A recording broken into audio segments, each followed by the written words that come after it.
तो आज सॉल्व करने वाले हैं फिजिक्स का एस.सी. वर्मा पार्ट 2 का इलेक्ट्रिसिटी करेंट इन कंडक्टर, जिसका है फर्स्ट क्वेश्चन।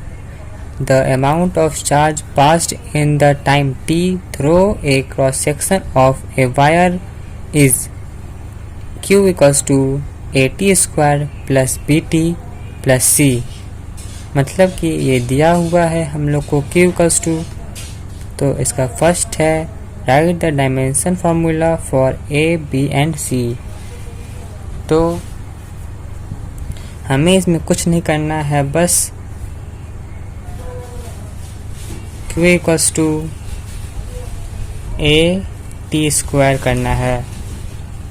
तो पहले हम लोग a equals to q by t square लिख सकते हैं। अब हम जानते हैं कि q इक्वल्स टू होता है आई टी, तो q इक्वल्स टू q के जगह हम लोग पुट कर देते हैं I T by t square, क्योंकि हम लोग जानते हैं q इक्वल्स टू होता है आई टी। तो इस t से ये टी स्क्वायर कट जाएगा, तो इसका हो जाएगा डायमेंशन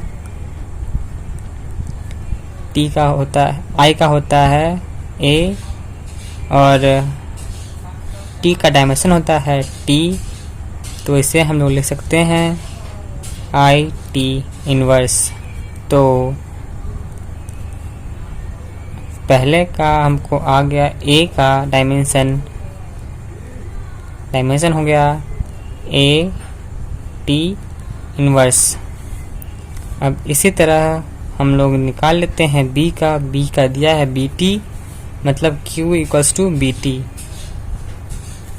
तो यहाँ पे मैं लिख लेता हूँ a, यहाँ से यहाँ तक का हमको निकला है a का डायमेंशन। अब हम लोग निकालेंगे b का डायमेंशन, तो मैं इसे ऊपर कर लेता हूँ। अब निकालते हैं हम लोग b का डायमेंशन, तो हम लोग यहाँ से लिख सकते हैं, आपके लिए मैं ऊपर कर देता हूँ q equals to b t. तो यहाँ पे हो जाएगा q equals to b t, और हम लोग b को लिख सकते हैं q equals to q by t, sorry. और यहाँ पे हो जाएगा सिमिलरली, यहाँ पे हम लोग q इक्वल्स टू लिखे थे आई टी, यहाँ भी हम लोग वही लिखेंगे आई टी बाई टी, और इस t से t कट जाएगा। तो ये इसका डायमेंशन हो जाएगा सिर्फ a।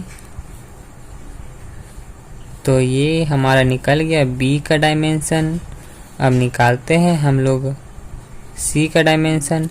तो यहाँ पे आपको सिर्फ c दिया है q इक्वल्स टू c, जैसे आप यहाँ पे देख सकते हैं।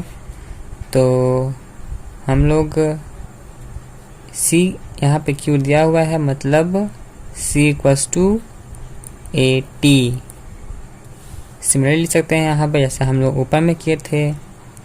मैं पूरा प्रोसेस नहीं कर रहा, तो आप यहाँ पे तीनों का हमारा निकल गया है। a का डायमेंशन हो जाएगा a t इनवर्स, b का डायमेंशन हो जाएगा a, और c का डायमेंशन हो जाएगा a t। अब लेकिन आपके आंसर में करेंट को उसके डायमेंशन में चेंज नहीं किया है, तो उसने आंसर में सिर्फ i t इनवर्स ही दिया है, b का सिर्फ i ही दिया है, और c का सिर्फ i t ही दिया है। तो चलिए चलते हैं अपने b क्वेश्चन नंबर पे।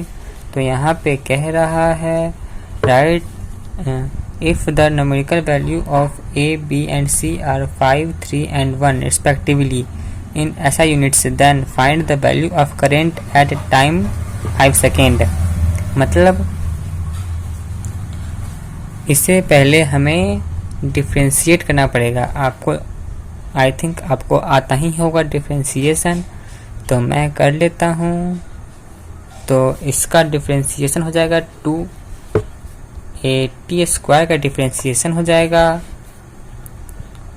2q equals to 2at